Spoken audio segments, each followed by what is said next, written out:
The following podcast will contain spoilers, tangents, hot takes, and excessive foul language. Viewer discretion is advised. Enjoy the show.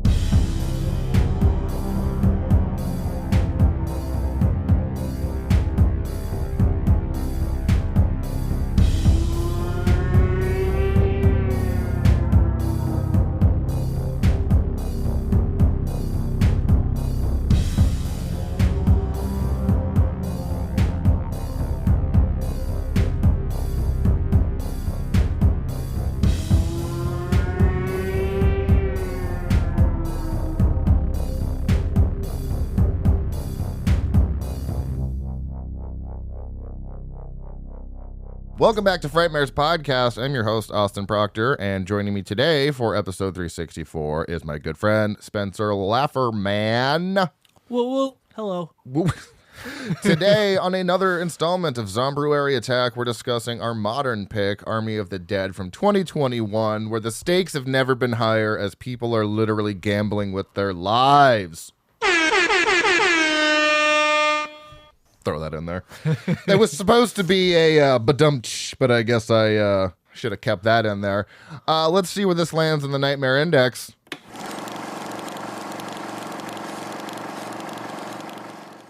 So what have we been watching, Spencer? Anything of value? Anything stand out?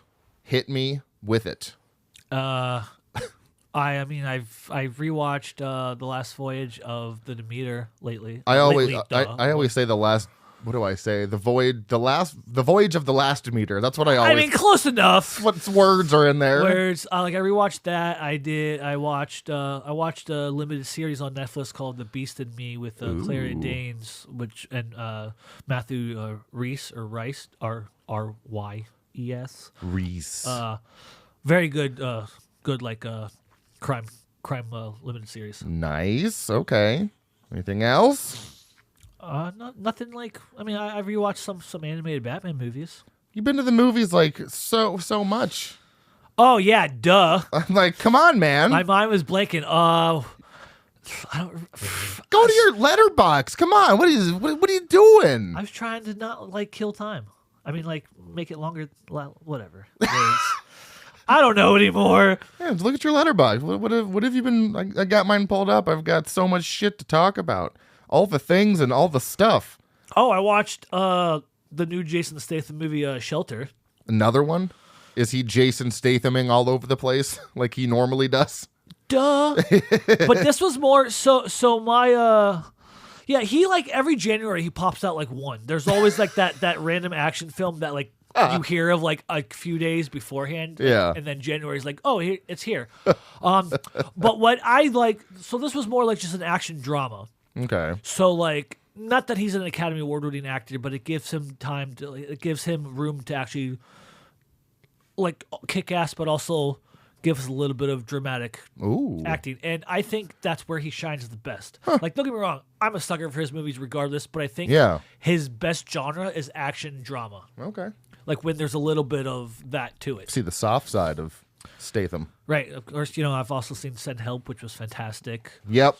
Love that one. What did I see last week?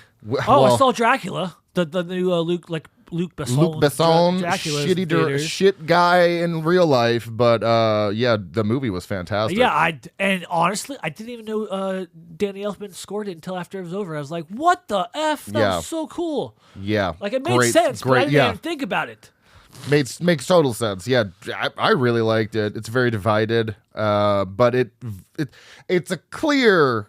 Maybe not full adaptation of Bram Stoker's Dracula. I wouldn't say full. But it pulls some beats, especially just not even from the book, but also from Coppola's from '92. Right. There was a lot of if I side by side, there's a lot of similarities. Yeah, I liked that Dracula's hair was less boob shaped. That made me happy because in Coppola's it just looks like a pair of boobs on his head. The '90s were horny, bro. That is one of the horniest movies. So horny. I watched I watched Transformers: Revenge of the Fallen the other day, and I literally one of my reviews was gonna be, this is hornier than Bram Stoker's Dracula, but I wanted to specify. I mean, but could you blame that movie for being? I don't remember that movie being so horny. That's when we were awoken to a Megan Fox. That's the true. first Transformers, but the second one just got even more. I mean, yeah, the way she's painting on a motor, like, you know, that motorcycle scene. Yeah, when she's airbrushing on the motorcycle, I was like, she doesn't need to stand like that. I mean, I'm not complaining, but honestly, that's probably just all Michael Bay. Yeah, fucking pervert. I mean, Michael Bay had her at 16 dancing sexually in Bad Boys 2 on a table in the club, so it's not great. I know. Well, we've got a movie that we watched together that we will talk about, but I've seen a bunch since last week, so I am going through the Transformers movies. I don't even know what spurred it. I just saw it and was like, you know what? It's been a minute since I've watched the first one. Have you seen them all? I've seen like the first 3. After that, that's all you need to see. Oh, well, yeah. Well, except for Bumblebee's really good. Yeah. And honestly, Rise of the Beast, which is pretty good. Yeah. And then there was an animated Transformers 1. That was actually surprisingly good. But in the Michael Bay 6-movie saga after 3, they actually suck worse and worse. Yeah, well, at least at the end of the day, it is giant robots fighting. And That's true. And I realized from watching these that we really peaked as a society with CGI around this time. I was looking at this like, how? Like, it looked really good. Looks really good. So we were going through those. I also watched a few screeners from Pixel Scene. They sent over Cold Storage, which was a lot of fun. The Joe Carey movie? Joe Carey, Georgina Campbell, Liam Neeson. So just some fuck awful CG though. Oh my god. So other than that, it was a lot of fun though. Georgina Campbell and Joe Carey together were fantastic. Nice. I really love them, and of course Liam Neeson is Liam Neeson. Right. Great as always. Then I watched The Mortuary Assistant, which is based off of a video game. I didn't know it was a video game until I saw the trailer, and it was like based on the game. How was it?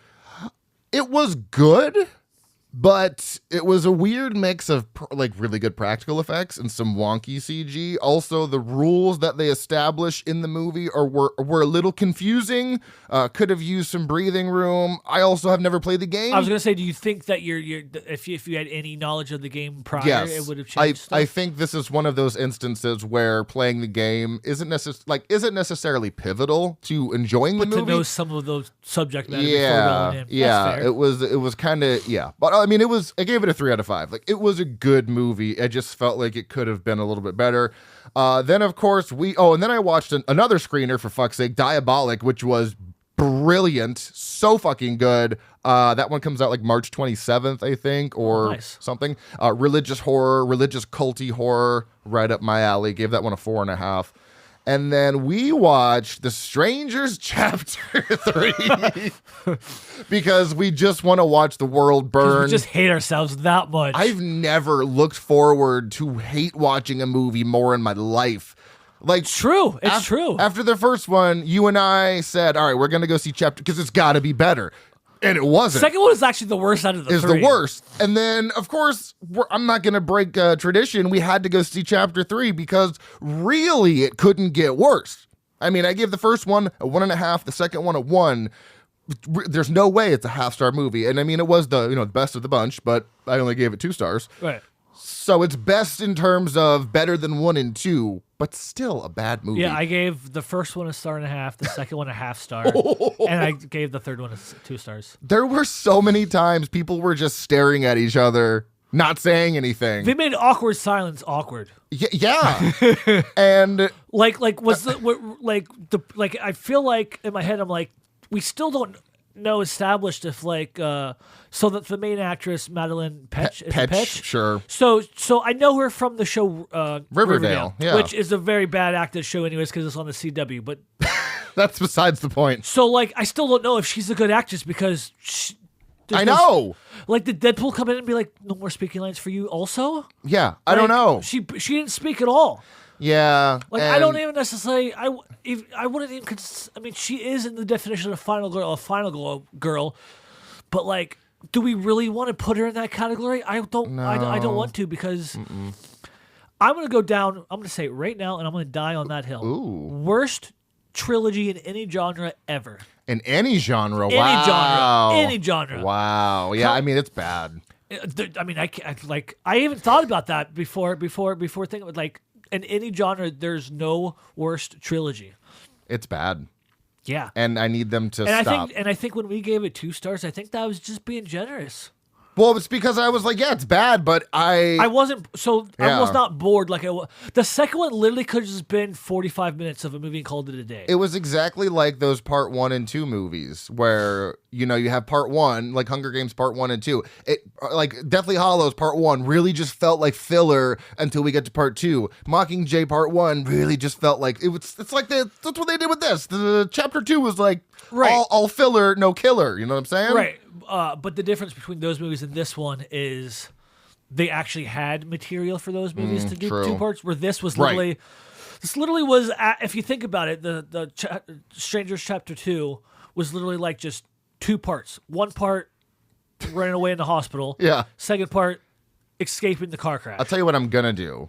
At some point in my life, between now and my inevitable death, I am going to make a supercut of all 3 of them. Because if you cut out all of the silence, So it's funny you said that What? because that's already been done. it's already been done. It's been done into a 4-hour supercut movie. See, no, that's not what I'm saying. I'm going to cut this down into a 2-hour movie, like taking out all of the silences, all of the backstory, all that shit. Oh, yeah, the backstory was very unnecessary. all that shit. I guarantee you, I can get 3 movies down to 2 hours, and then maybe there'll be some good in there. Also, take out any of the parts where the killer's not in the mask. That pissed me off. And then he took the. Oh well, I don't really want to spoil that, but you do see the killer outside of the mask, even though it's never. They never say it's him until. It's blatantly obvious, like from the Yeah, get-go. it's though. just so fucking like why are we hinting at this guy being the killer? Like So, we know like- it's him. So I know what they were trying to do, but the writing sucked so bad it didn't matter. Like- Every single line of dialogue was like, what is this? So without fully spoiling it, like I get if I were a killer and I was trying to intimidate my prey like that, I would probably do that. Right. Because sure, if I'm wearing a mask, you don't know who's under the mask. But I get what they were trying to do, and then ironically, at the in the third one when they had the discussion in the church with the bullet bourbon, but they like it was a metaphor for an actual bullet. I was like, when I'm like, oh, good job, like whatever, like we didn't see that coming.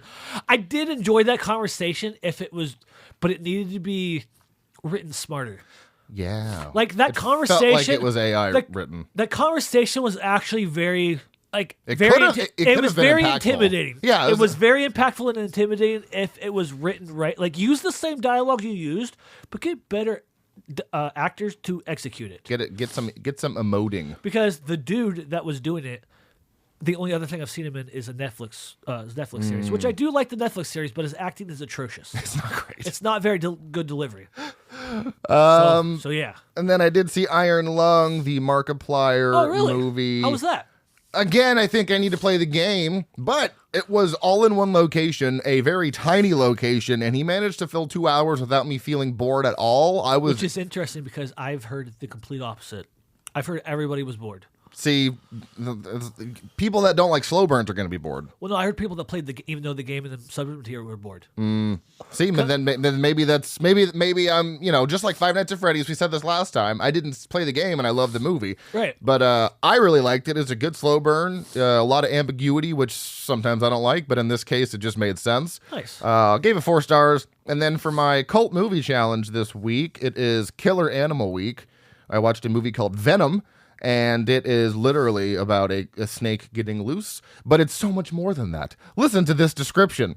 International terrorists attempt to kidnap a wealthy couple's child. Their plan comes unstuck, however, when a deadly black mamba sent by mistake instead of a harmless snake escapes and terrorizes both them and their hostages. Fucking so much fun. Klaus Kinski is in this, and he's a pretty well-known actor. Kind of a dick in real life, but he plays a really good bad guy. He's also he was in a movie I saw previously, The Creature with the Blue Hand. Good stuff. Gave it a 3.5. That's all I have. I mean, there's other stuff in between. I watch entirely too many movies. But other than that, I think that's all I have. I'm trying to think if there's anything coming out. I mean, everything that's coming out I've somehow seen because of these screeners. I haven't seen the Scream 7. I still don't know if I want to go to theaters to watch it. It's like I don't really. It's getting IMAX, so I'm gonna go watch it. I know it's like I just don't want to support them for what they did to Alyssa Barrera, but I also it's like I don't get many chances to see Scream in theaters. Right. So I'm the same way, but then it's all IMAX, and I also already saw. Wasn't it filmed for IMAX or no? I don't think so. It's just going to be an IMAX. But I also read that it's on track. Like it's already breaking records from a previous Scream. So apparently, no one else really gives a shit about the whole Paramount issue. And it's also if I don't go see it, then the killer's going to get spoiled for me too. Right. So and it might. Like, and I'm honestly like I'm more curious because Kevin Williamson, who wrote the first two, yeah, he's directing. He's directing this one, so I'm like, okay, this should be interesting. Yeah, I have faith. And it could just be the last one, so like it's more like let's just get over with. Yeah, let's just be done. I know a lot of people that are super excited for it, but I also know a lot of people that are on the other side of that. Oh, I'm excited for it. I'm on both sides. I just don't like what happened, but I'm on both sides because I like movies and like. This is the 7th one, and I've seen them all at this point, so it's more like might as well see the last one. Yeah, ideally. But also, I am really annoyed with Paramount for what they did with Melissa Barrera. Yeah. However, also, if they did continue the Melissa Barrera story with her, I do know how it was going to go, and I'm not a fan of how it was going to go. So maybe this might be the better option. Fair, yeah. Because Skeet Ulrich kind of ruined what was going to happen because he was obviously been a part of it. Oh yeah, true. And I read that, and I'm like, you know what? I'm not okay with that. That and the way they ended 6 with them walking away from the mask. Yeah. I think honestly, like that would have been the perfect ending for that story, anyways. Yeah. And we still have Sydney, so we got to end her story as well. So they're all getting old, and they're all put it to an end. I love the franchise, really but good, she though. does. All right. So with that being said, let's go to the body count. Yeah, you haven't heard all these new sound effects. So much fun. This is all new to me. This is Army of the Dead from 2021, released on May 21st of that year in the U.S. Rated R for strong, bloody violence, gore and language throughout, some sexual content, and brief nudity / graphic nudity. I don't know why they just say brief graphic nudity. It would have just been easier. But there's mild sex and nudity, severe violence and gore, severe profanity, mild alcohol, drugs, and smoking, and severe frightening and intense scenes, coming in at 2 hours and 28 minutes. Don't get whiplash with all of the genres this list because it is an action, adventure, crime, drama, horror, sci-fi, thriller, war. Blah, blah, blah, blah. That is so many. War is a stretch. War is a stretch. I understand where it's coming from with war, but that's a fucking stretch. It's a war within ourselves. Directed by Zack Snyder, he directed Dawn of the Dead, 300, Man of Steel. You should know his name. It's also written by Zack Snyder. He wrote 300, Justice League, and Army of Thieves. Also written by Shay Hatton, who wrote John Wick Chapter 3 and 4, Army of Thieves, and Day Shift. And then we have Joby Harold. He also wrote Obi-Wan Kenobi, Transformers, Rise of the Beast, and The Flash. Composed by Tom Holkenborg, who composed Mad Max Fury Road, Deadpool, and Sonic the Hedgehog 1 through 3. Cinematography by Zack Snyder, which is interesting because he's only done the cinematography for 2 other things, the Rebel Moon Part 1 and 2. Edited by Dottie Dorn. This legend here, she, by the way, also edited Terminator 2 Judgment Day, the director's cut, Memento, and End of Watch. Interesting stuff. Great cast. Dave Bautista is starring in this as Scott Ward. Everyone should know him as Drax from the MCU. We've got Ella Purnell as Kate Ward, who most recently has been in the Fallout series as Lucy McLean. Omari Hardwick as Vanderohe, whatever, however you say his name. He was in Kick-Ass as Sergeant Marcus Williams. Ana de la Guerra as Maria Cruz. She was in Nacho Libre as Sister Encarnacion. And Theo Rossi as Burt Cummings. He was in 90 episodes of Sons of Anarchy as Juan Carlos Ortiz. Estimated budget of $70 million. There's not going to be a worldwide box office gross because it was a Netflix movie. This movie was filmed in Atlantic City, New Jersey, Albuquerque, New Mexico, and of course, Las Vegas, Nevada. You can watch this on Netflix as that is where it is ideally always going to be streaming. Movies that came out around the same time, we have Mortal Kombat, Wrath of Man, Spiral from the Book of Saw, Quiet Place Part 2, The Conjuring 3, because I'm not reading that whole name, In the Heights, Peter Rabbit 2, and the most ugly name for a movie, The Hitman's Wife's Bodyguard. Too many sisters. IMDb summary: following a zombie outbreak in Las Vegas, a group of mercenaries take the ultimate gamble, venturing into the quarantine zone to pull off the greatest heist ever attempted. Let's go to the autopsy. Overall thoughts, Spencer. What do we have for Army of the Dead? I liked it. Every time. Fucking no. God damn it. No, I mean, I really enjoyed it. However, before we get into everything, I do want to give a little PSA about this movie. Oh, okay. So, first, a funny tidbit. This is the second movie in a week that I've seen where Roadhead has killed people. Oh, what was the first one? It's a dark comedy called Splitsville. Oh, okay. Yeah, like I saw that. I should have said that earlier. I just forgot about it. Yeah, I have that. I got that one. I'll have to check it out. Oh, I watched it on Hulu, but yeah. There you go. It's hilarious. I've heard it's good. It's absolutely hilarious. But yeah, so stay safe out there and practice safe Roadhead. Yeah, don't do it at night or if you've been drinking, probably, like these people were in Vegas. Right. But I really enjoyed it. I mean, I'm a fan of Zack Snyder. I'm a fan of zombies. So you put two and two together. It's a perfect mix. Right. I do have to, which we'll get into, but I do have to, there is one thing I wasn't a huge fan of about the movie. Oh, we'll get there. Yeah, we will. My overall thoughts are, I do genuinely feel this is an incredibly unique take on the subgenre, which is flooded with content. It has incredible production value, as you heard, the $70 million budget, solid gore, and extremely steady pacing for a 2.5-hour movie. Oh, yeah, it goes by fast. It did not feel like 2.5 goddamn hours. No, it didn't. I paused it to do something, and I was halfway through, literally. It was like an hour and 14 in and an hour and 14 left, and I thought, wow, that was very quick. Right. I love the setup for this movie, though, because it's not your typical zombie setup. Right, it's not. Like waking up in a hospital or, virus spreads. Roadhead is happening. You got an army convoy going one way, carrying this mystery item. Roadhead couple going the other way. Boom, crash, explosion. And that couple absolutely deceased. Oh, yeah, they died. They did not make it. And the mystery item. I hope he had his ending was happy. I mean, maybe right as he exploded, right. the explosion happened. Yeah. I mean, that's the way to go. That's the way to go. So, yeah, it turns out the mystery item that the government was hauling was just a whole ass zombie. Right. And I have a theory about all of this. Whole ass zombie, not just some contagion that spread, just a fucking zombie. And I love the people over the radio were like, just get out of there, go. You don't want us to try and contain this? I mean, I get it. It's not just a zombie. That thing was lurching at everyone. Right. But you don't want us to, we got it like tanks and shit. I think they had a tank. I don't know. They've got explosives. They're like, get out of there. Just go. Okay, fuck it. We're not going to try and stop this. That was hilarious. But I understand why, because big zombie. And I loved the zombie, the shot of the zombie walking up to the Vegas skyline where the other two army soldiers came up behind him. I was like, cinema. This is fucking cinema. I don't know what people's beef with Zack Snyder is. I don't get it. What's the issue people have? Because there's a lot of his oversaturation for CGI. But it looks good. I'm not saying all of his movies. I'm just saying some of them. Like, guess. Have you seen Rebel Moon 1 and 2? No, I never saw those. Well, then this discussion does not make sense. Okay. But those movies are garbage. Okay. Those, unfortunately, are garbage, and I still haven't seen the director's cut of Part 2 because I'm dreading it. But I've seen them both, and I've seen the director's cut of Part 1, and even though one's PG-13 and one's rated R and extended, it doesn't make it better.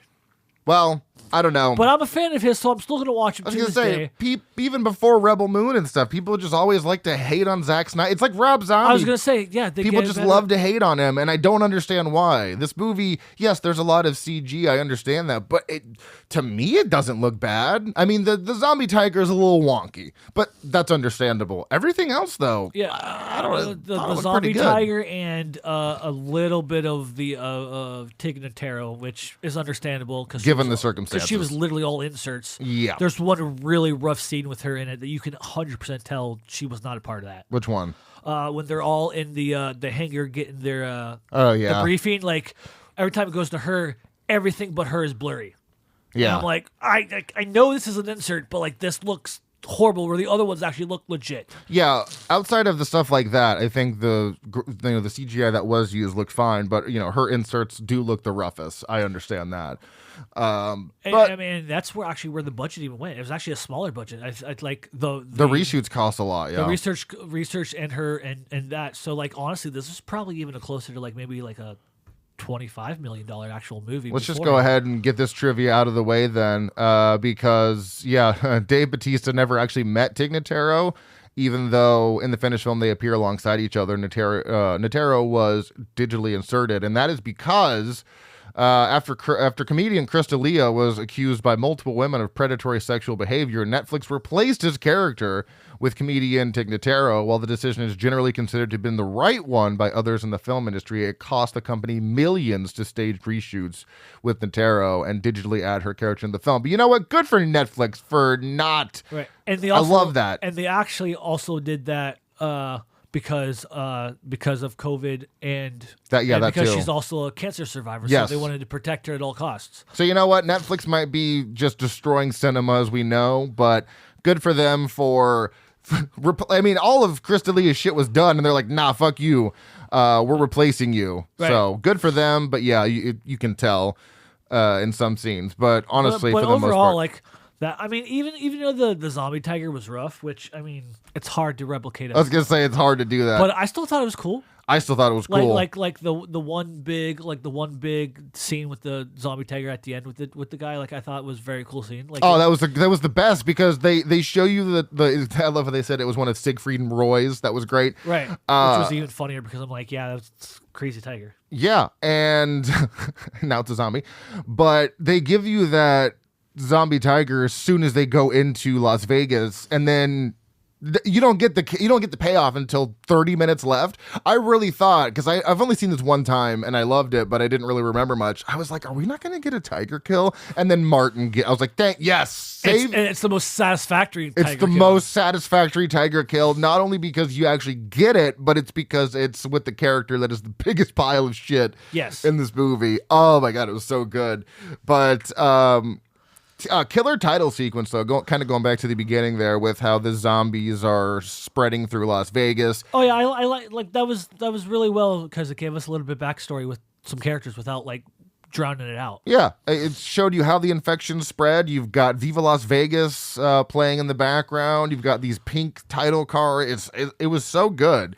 I love that opening sequence. And what's really cool about this movie is it's not a world infested with zombies. It's very much like 28 Days Later, where they contained it to the UK. They contained this somehow.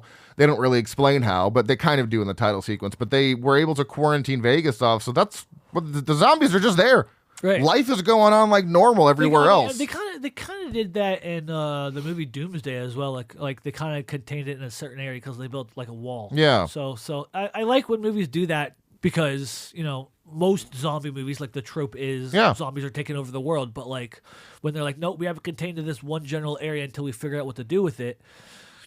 It just makes for a much more interesting plot. I think so too. Because even though it is called Army of the Dead and it's what it's about, it's so much more about the heist, honestly. It's about them getting in and getting that money. The zombies are background noise for most of the movie until the Alpha Queen gets beheaded and then Alpha King's like, I'm coming after you guys. Right. Also, I feel like the Army of the Dead, like it's a double meaning. So I mean, well, obviously the zombies dead, but also army meaning Batista and his ragtag team can be considered an army. So it's kind of like a double meaning. Yeah, we'll play on words there. Yeah, I like it. But yeah, I mean the focus of this movie is Scott Ward, and he gets this offer from a guy named Tanaka to go into the city and retrieve his money from under the strip, and he'll give him $50 million to split however he wants. This is what I fucking love, because you get this montage of him meeting everybody. You've got Maria, Vanderho, Peters, which is the pilot, the Mikey Guzman, Dieter, the safecracker, and then Guzman brings along, I think, 2 people, but then one backs out because he's like, oh, I didn't know we were fighting zombies. But it's hilarious because Scott, Maria, and Vanderohe, they're going to take $15 million apiece. Mariana, the pilot, Peter, she gets $2 million. Mikey gets $500K, and Dieter's only getting $250. I'm like, Jesus, guys. Yep. I really thought that was going to come up at some point where everyone found out what each other was making and demand more. I thought that was going to cause a rift between the group. Never comes up. I wonder if that was ever like on the table, like writing, because I mean, it's usually a thing. Yeah. Especially when it comes to especially once they see how much money is actually there. Right. Once you open the vault and you're like, I hear how much money I'm getting, but I see so much more. So what the fuck? Yeah. Well, they probably just assumed most of it was going to Tanaka, but I really thought that was going to cause a rift between the group and be the central kind of obstacle that they had to overcome. But it's much more, right? And much more complicated. And they actually did something that normally doesn't happen between Batista and which one? The Spanish chick. I forgot her name already. Maria. Yeah, like there's a quick emotional scene between them after they open the vault where she's like, I didn't do this for the money. I did it You're for you. an idiot. Yeah. I did it for you. And then right there, you know what's going to happen. You're like, fuck. One of 2 things are going to happen, and one of those 2 things do happen. Yeah. Out the gate, you're like, oh shit. Yeah, and it wasn't just a death. She got hurt and she just whole spun around her Exorcist head. style. Casper style. When that guy walks into the house and comes out with his head, you're like, whoa, all right. Yeah, I mean, fucking everybody dies in this goddamn movie. Everybody except it's Rogue One zombie style. I forgot that everyone died. So yeah, you meet all the people, of course, then they go in there, but I really loved the scene where Tanaka's telling them how to do the mission. And it comes complete with visual storytelling, which I loved. And then Dieter in the middle is like, wait. And then he interrupts the fake stuff that we're seeing. I love that. I thought it was so much fun. But it's just funny because he's like, you should be in and out. I don't think it's going to be that simple. It's not, and it wasn't. It was much more complicated. It's never that simple. It's never that simple. And when Tanaka was like, oh, I'm going to have one of my guys, Martin, go with you, I was like, suspicious. I don't like this right off the bat.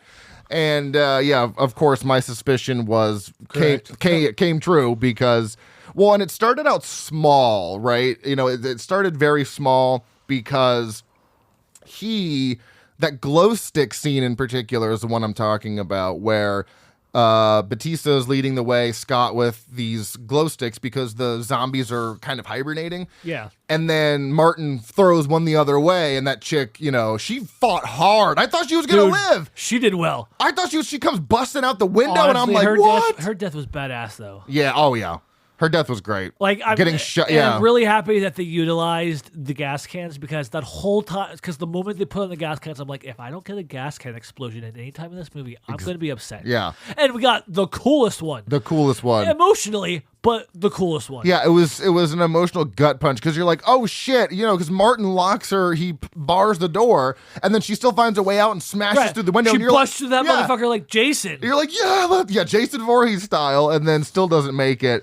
But then Guzman, or whatever his name is, Guz, he shoots the canister on her back, and how they did it too is great because it goes in there and it takes a second, and then yeah. Huge explosion. Oh, so cool. So it starts small like that, but then, of course, when we meet Lily's character, and I didn't really understand exactly what was going on with Kate and Lily.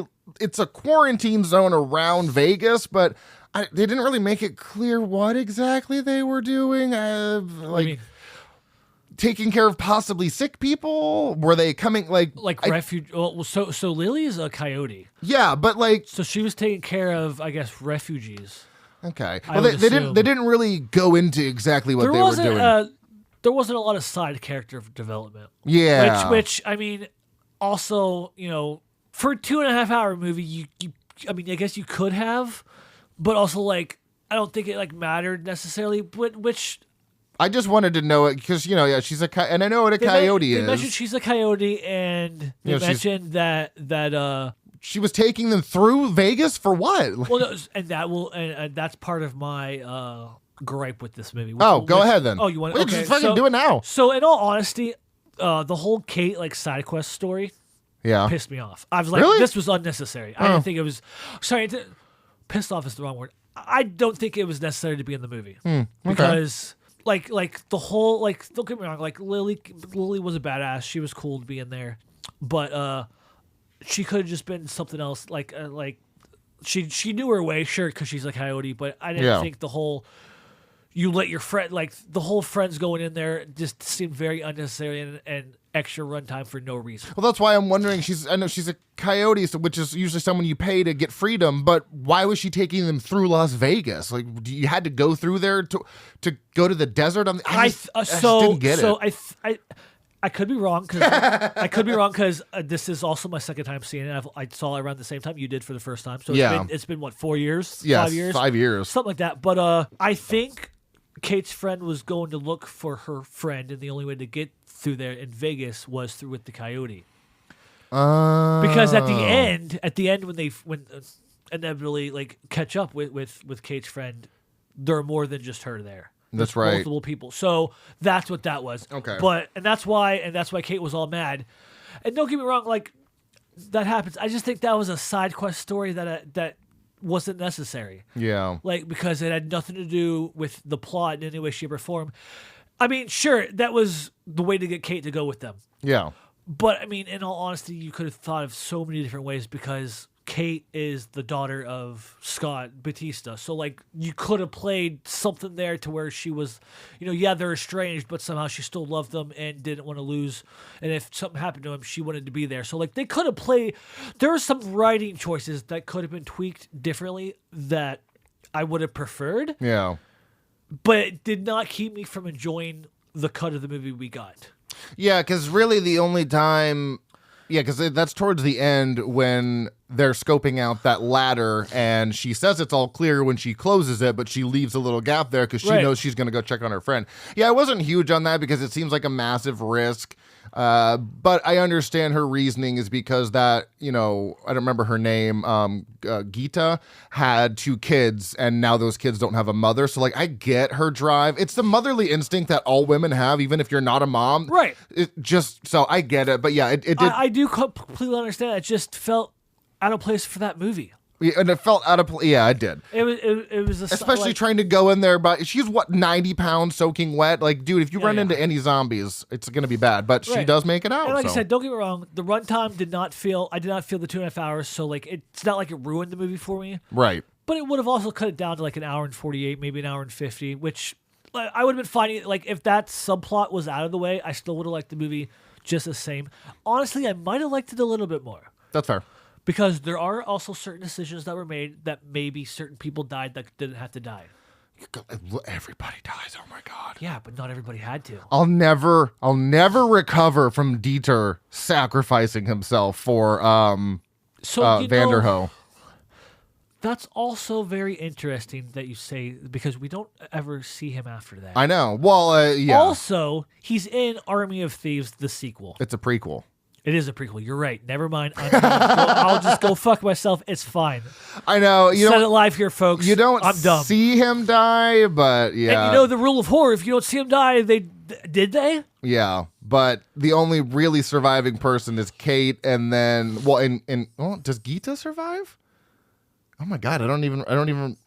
Kate is the only one that gets out of. I think she's the only one. Yeah, I think Kate's the only one. They didn't get the money. Fun fact: they got, except for like the wad. Kate got a little bit. She got a little. Scott did grab a wad of cash that he took. Yeah, but in all honesty, I almost feel like if it wasn't for that Kate side quest, maybe they more people could have lived. Yeah, at least those two, at least father daughter. Maybe everybody that got in the helicopter could have lived. I mean, technically, Scott did make it out. He just got bit in the process. That's one of those tropes. He got shot in the head. Huh? And then he got shot in the head, so he didn't live. Well, I'm saying he did make it outside. He just, briefly. That's one of the tropes that I always hate. It's like, oh, you made it. And, oh no, I got bit. It's not like that's like the one trope this movie leans into real hard, especially with Vanderho. Yeah. God, that was such a great ending, though. I loved that ending. It was. Because you're like, oh, he made it out. Cool. Nope. He's got a whole wad of cash. He's got a private jet. Yeah, he's on there. And then he got bit. I wonder though what took him. Well, okay, this is a whole conversation. Well, that's another thing because A lot of the people that turned Batista turned like that. Well, after he died, because he died and then he came back as a zombie. But still, like the time frame that we saw him become a zombie, and then the time frame that Vanderhoof didn't die though. He only got bit.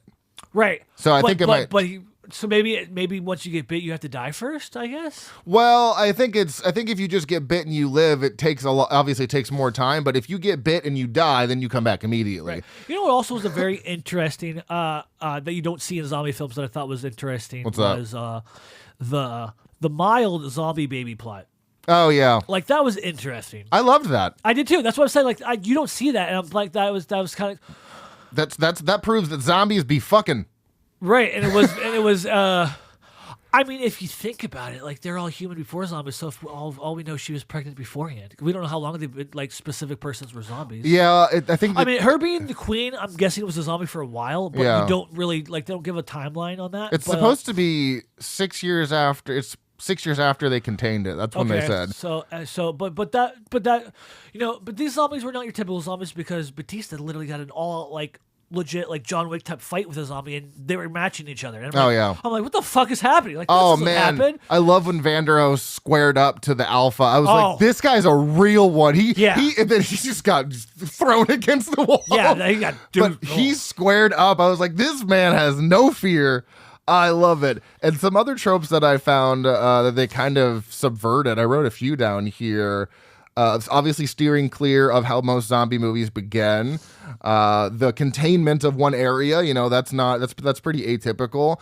Not every zombie is a mindless drone. There's alphas that are capable of some form of thought. I mean, that alpha was riding a fucking horse at one point, which seemed very weird because I feel like he could run a lot faster. But whatever, he's doing. Also, like the same alpha, like with the mild baby plot. Like when you see the baby, like you like for a brief moment you see emotion in the zombie, which the trope is they're emotionless. Yeah, well the alphas are capable of much more, and that's another thing I like is the inclusion of the alphas because much like I Am Legend, although those are kind of more vampire-esque.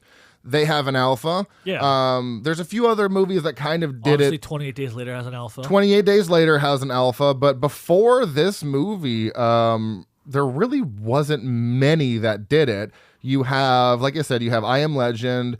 You have Land of the Dead, Big Daddy. He was kind of, cognitive.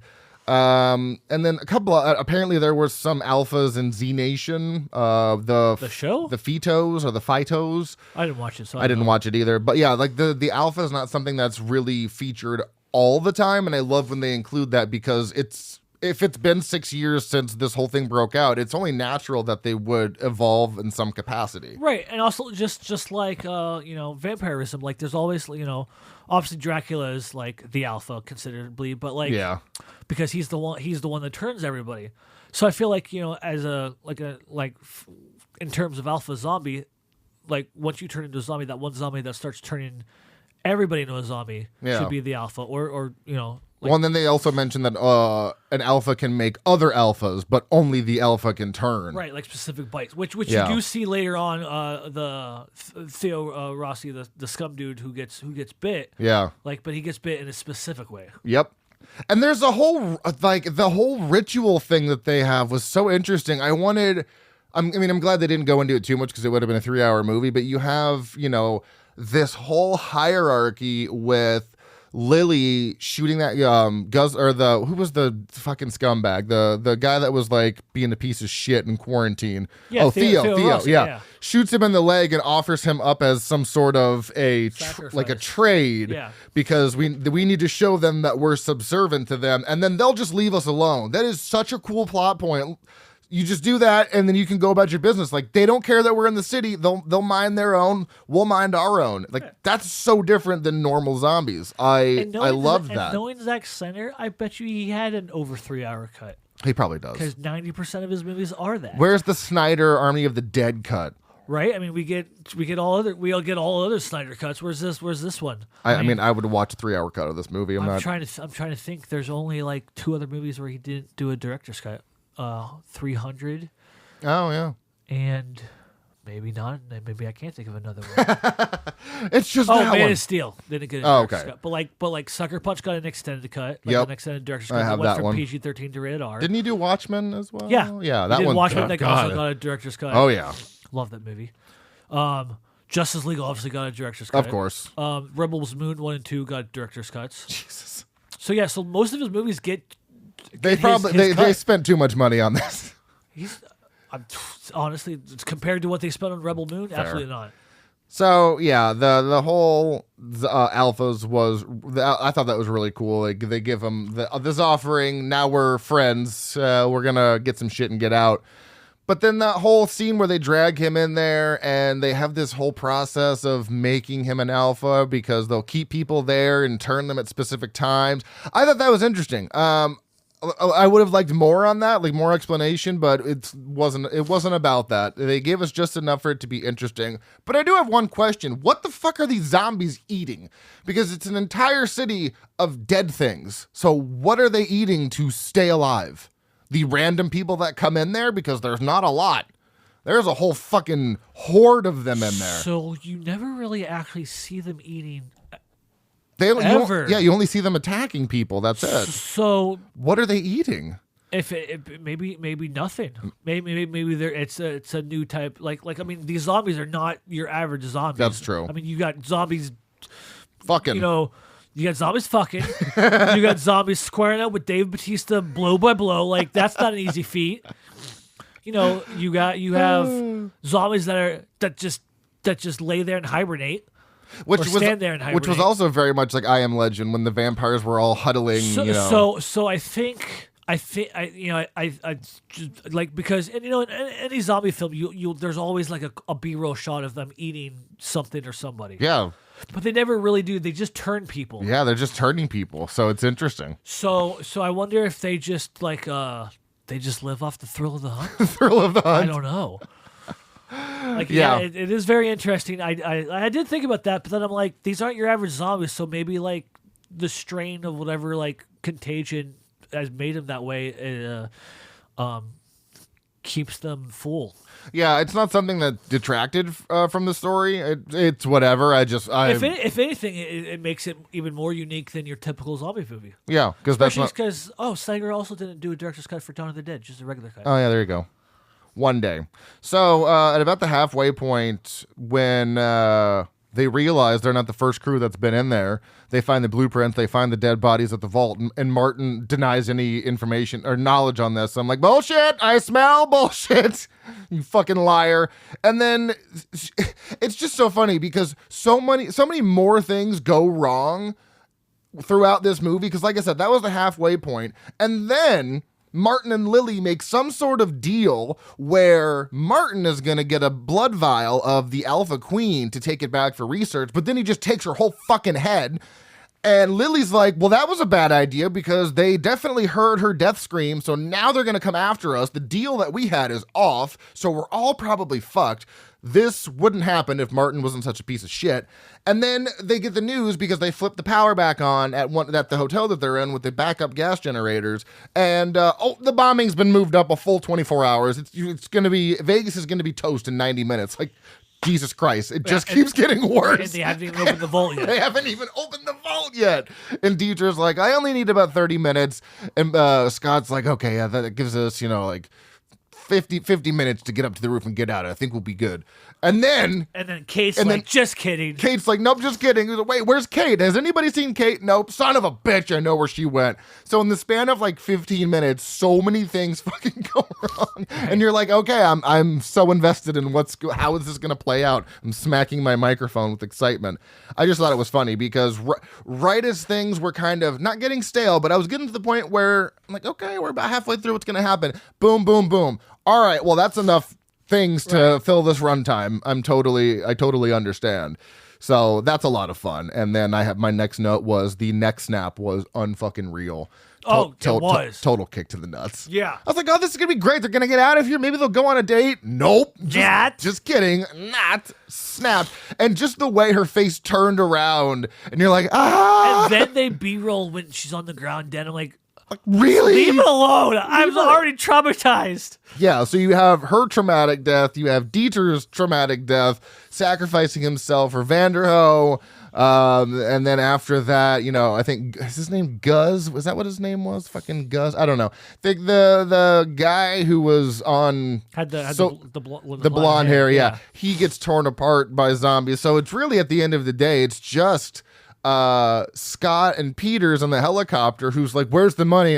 No money. We didn't fucking get anything. So they didn't even get what they came in there to get, which was kind of just ironic at that point, that all he had was that stack of money that he was just going to give to Kate so she could help the refugees in the quarantine camp.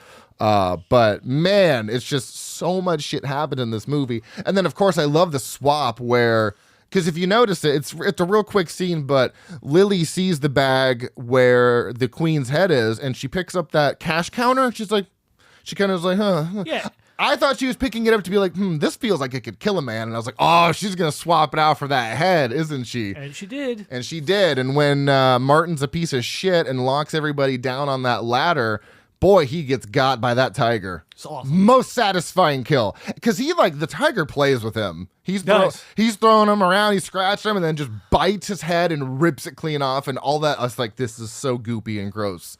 10 out of 10 kill. But my actual favorite kill, because that was a great kill, but my favorite kill is when they were sending the zombie through all the little tests, the pressure plates, and the first one was darts. Okay, cool. And then the next one, it was guns, and they were like, I thought these were supposed to be non-lethal. That's illegal, right? And then, the third one was just squished in half. I was like, yeah, they just watched guts just drip. Yeah, that was cool. And they had to push the walls apart, and it was just, it was so good. Because, there's a lot of CG. There's also a lot of good practical blood and just goopiness in this movie. I love this movie.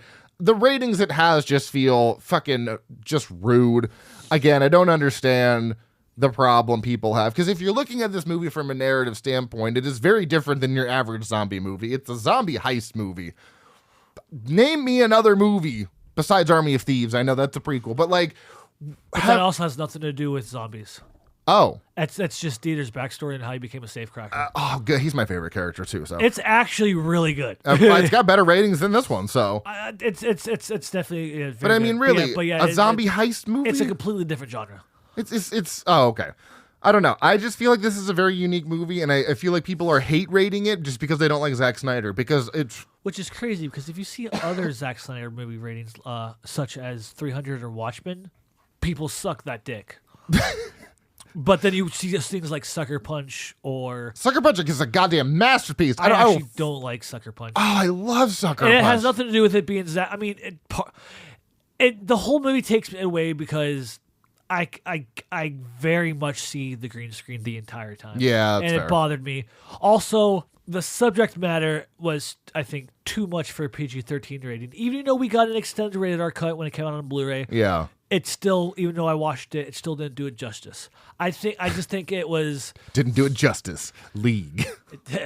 Zack Snyder cut. No, we're dumb. It's fine. No, but I just think the subject matter for Sucker Punch, I know what they were doing, and I know, and the way they went about it was fine. But I just think for the subject matter, it should have been treated differently, personally. Yeah, I've seen it. I've seen it multiple times. I saw the theatrical PG-13 cut in theaters, and then I gave it another shot when it came out to physical. And then when the extended rated R cut came out, I was like, okay, this might be exactly what I want. And it wasn't. And it still wasn't. I mean, it had a couple of extra things that I wanted. Like, we got some more John Hamm, which I was really excited about because I really wanted more to know about his character, because we only get 3 seconds of his character in the PG-13 version.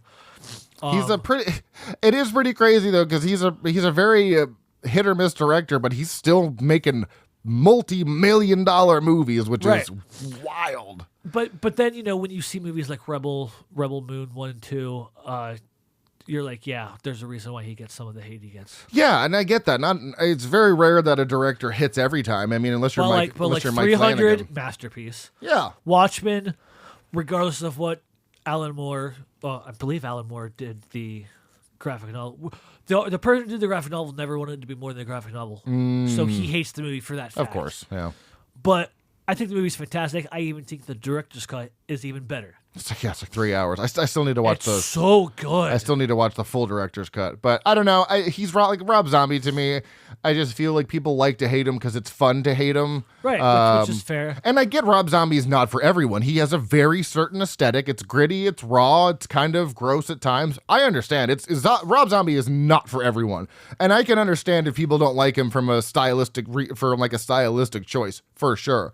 But I don't know. This movie looks really good. What's also ironic is what? People love Zack Snyder's Man of Steel. Yeah. More so than this Superman that just came out. And I'm like, so you're on board with Zack Snyder now for this, but once they like remake it, you're like, that's not my Superman, where it's actually more Superman. Nothing against Zack Snyder's Superman. I thought the dark grittiness, it fit the world he was making. So I liked Man of Steel. Yeah. I love Batman vs. Superman. That movie's fucking awesome. I like the director's cut of Batman yes, let me specify, Superman. Yes. I loved it. So much fun. Yeah, there are scenes in the theatrical that I liked, but as a whole, not so good. But the extended cut of Batman vs. Superman is fucking amazing. I think that was in my part of my rating, or was that part of my review? I don't know. I watched it a while ago. I might not have even reviewed it. My favorite Batman scene of all time in a live action movie is from Batman vs. Superman. And it's the warehouse scene. That's goes so great. Fucking balls to the wall. It's so great. And it's actually my favorite iteration of Batman. Ben Affleck's. Oh, yeah. Because it's Frank Miller's Batman. What did you call him? Batfleck? Batfleck. No. That's his name. Batfleck.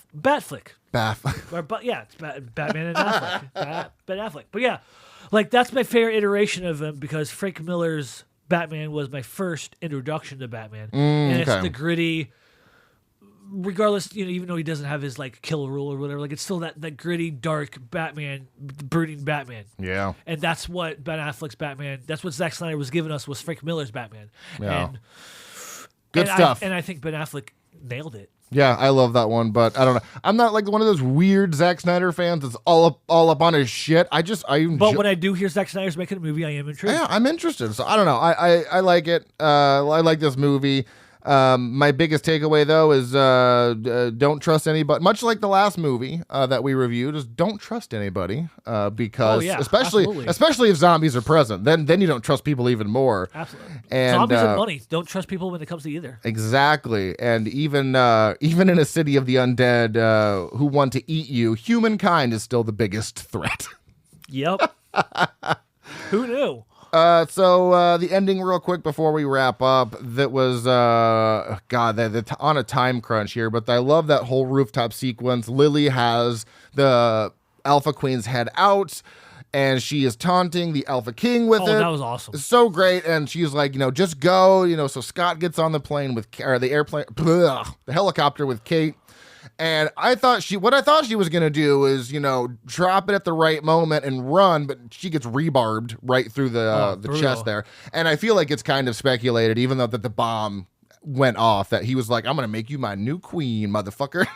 Right. But then they have to save Kate with like 9 minutes left, and the Alpha manages to get on the helicopter where they have a scuffle, but then he blows his head to Kingdom Come.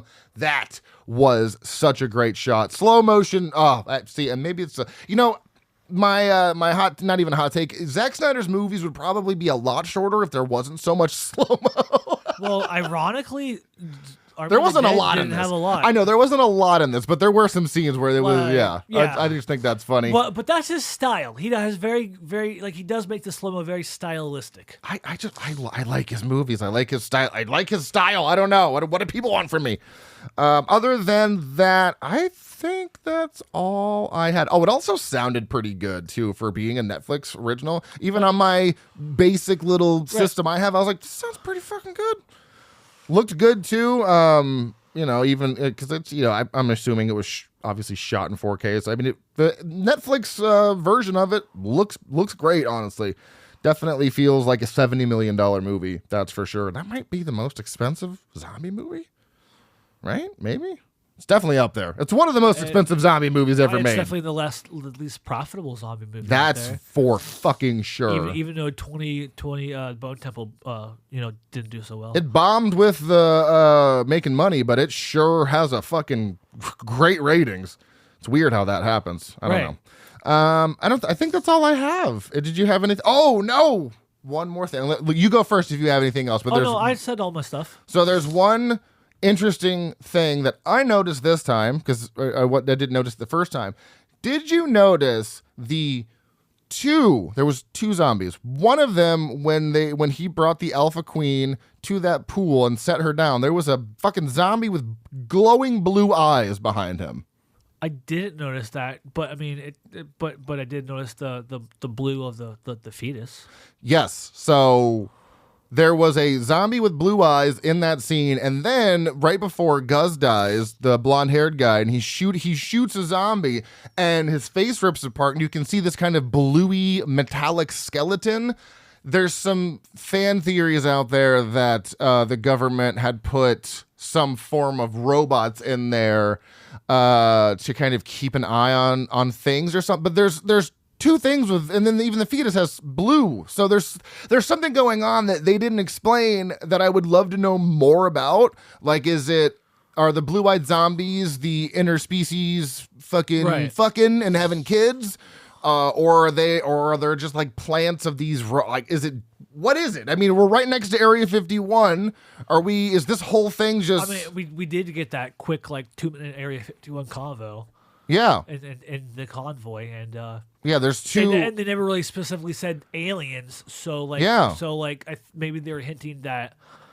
It's entirely possible that this thing that they had was some alien race or something. Like, we don't know. Like I said, I'm just assume zombies. I'm pretty sure Snyder had a very longer version of this movie written. Yeah. But anyways, I am anyways, kind of shocked we didn't get a Snyder cut, especially after being like 5 years. But maybe one day. Maybe he actually felt like it It's entirely. Oh well, yeah, it's entirely maybe it possible. just felt like it just didn't feel right with even the director's cut. Maybe maybe he was satisfied with this version. That's true. Because usually director's cuts are versions that are more satisfactory to the director. Yeah. Or so maybe some things were better left, like for pacing purposes. Maybe that extra storyline just would have made the movie absolutely boring. Yeah, and especially with having to reinsert Tig Notaro, maybe it just would have been too much more work. Right. So. Maybe like they already spent. Maybe he spent more money on her than they were expecting to, which they were, to be fair. So maybe that's why we didn't get all that. But yeah, next time if you watch this next time, or just Google it, just Google blue-eyed zombies. There's a little video that comes up. It's really interesting. I wish there was. I want to know more. We need a sequel. But anyways, that is all I have for Army of the Dead. My review, though, because I haven't done this in a while, if I didn't shamelessly plug my own show on Letterboxd, my review would be, how dare Zack Snyder make me care about two alpha zombies who are in love with a baby on the way. Bastard. Son of a I know bitch. when he was like hurt about laying her, I was like, I'm feeling for a zombie. I'm feeling. Anyways, let's go to the final cuts. I love these taglines. Survivors take all and always bet on dead. Fun stuff. I already read this one about Tig Notaro. In the opening scene, two UFOs can be seen while the convoy is leaving Area 51. Dave Bautista turned down the role of Peacemaker in the Suicide Squad. Good job. Wait, no. Which one's the bad one? Not 2021 is James Gunn. Okay, well, all right. So he turned down the role of Peacemaker. Wait. Yeah, the Suicide Squad. Right? That came out in 2021? It doesn't feel like it, but it must have. No, it definitely did because I was with my ex when the other one came out, and I'm clearly not. Okay. So yeah. 2021 was the good one. I think that was an interesting choice because he might have been in the, he would have had a show probably. But I don't know. He might not have if he didn't do as good as John Cena. And in all honesty, John Cena's amazing with it. So Yeah, I'm so I'm fine. I'm not upset with this at all. Yeah. Director Zack Snyder spent a couple of years buying every 1960s era Canon Dream lens he could find on eBay to give the film a soft, organic look in contrast to the harsh apocalyptic zombie landscape in the film. That must have cost a pretty penny. He also spent a year before the film collaborating with Red Studios on designing a custom-made camera lenses that combine digital camera technology with the Canon Dream lens. The cast had to attend a zombie boot camp, mainly to learn how to handle weapons. Of them, Matthias Schwolfhager was already fully trained, so he had to learn how to look less skilled. Which is funny because he in the movie he's like, I don't know how to use a gun. Yeah, I love that. He's my favorite. Teacher was the best. Teacher's awesome. So goofs, this is great. Las Vegas is depicted as little more than the strip surrounded by open desert. The rest of the city is basically absent. Hand grenades do not explode with a large ball of fire as seen in a few scenes during the zombie fights. They typically explode in a large cloud of dust, debris, and flying metal fragments. Tanaka's bodyguard locks Chambers in a kitchen to betray her. She sees him doing this, so he knows he is dangerous and untrustworthy. She somehow escapes through a window to join her colleagues. She says nothing about the betrayal to her boyfriend and the others to warn them before dying when anyone would have called out to warn them. I thought that was kind of funny. Lily takes the gas axe cutting tool to a concrete wall in order to make her escape, even though the hatch lock would have been easier to cut through and much faster. Yeah, I thought that was funny. Yeah. I'm like, what are you doing? And then, so here we go. Rated 5.8 out of 10 on IMDb. For our purposes of the Nightmare Index, that would be a 2.9 out of 5. 2.5 out of 5 on Letterboxd, which is just fucking criminal. 68% on the tomato meter and a 74% audience score. People really can't make up their goddamn mind if they like this movie or not. Right. What? Excuse me. What did you give this, Spencer? 4 stars. Oh my God, we're on a roll. You have no idea. I gave it 4 stars as well, so that is yet another Frightmare certified slap for like 6 weeks in a row. Nice. Now, this has that's actually not bad. This has a Nightmare Index of 3.35 out of 5, which is sitting right in between The Nesting at a 2.67 and The Haunting at a 3.63. So kind of low on the list, but I'm not shocked because those ratings are terrible that everyone has online. The 2.5 out of 5 is criminal. Similar movies according to IMDb, we have Army of Thieves, Day Shift, Rebel Moon Part 2, then Rebel Moon Part 1, and Dawn of the Dead 2004. Similar movies according to Letterboxd, we have World War Z, Land of the Dead, Train to Busan, Dawn of the Dead 2004, and All of Us Are Dead. Do you have funny reviews? Oh, I do. All right, I brought more because you always steal mine, so... we steal each other's. Or I always steal yours. So I almost guarantee you we both have this one. Well, hit me with it. Okay, so this is a 3.5 stars. You guys will never guess which popular 90s Irish alt-rock hit Zack Snyder chooses to end this movie with.